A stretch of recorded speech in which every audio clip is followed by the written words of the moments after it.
Here's a recap video on phase and group velocity. We're going to introduce the ideas and then we are going to look at an example.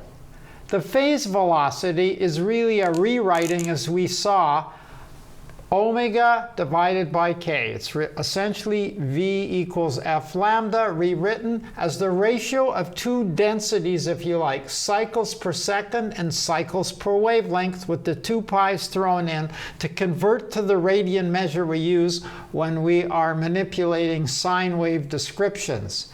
What this means physically is if we have a sine wave, we're looking at the speed of a point on the wave. So for example, the wave is going to have the peak here, and a little bit later the peak is going to move in that direction.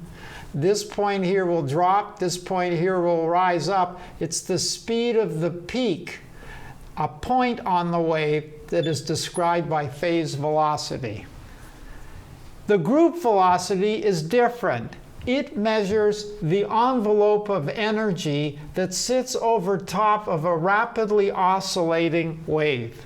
So the group velocity measures the wave of the energy envelope. And that energy envelope is the important quantity in physics, because energy is how we transmit information. And in electrical engineering, we're very concerned about transmitting information. For example, cell phones.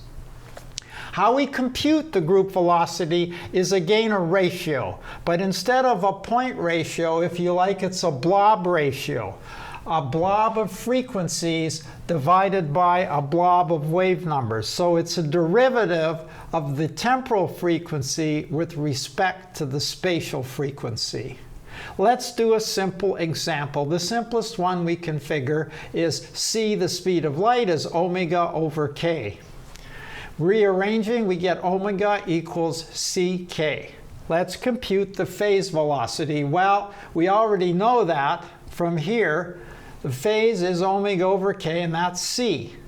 Let's compute the group velocity. Well, we differentiate omega equals ck with respect to k, and the answer is c. So in this case, the phase velocity and the group velocity are the same. That's not always the case, as we'll see in the waveguide example.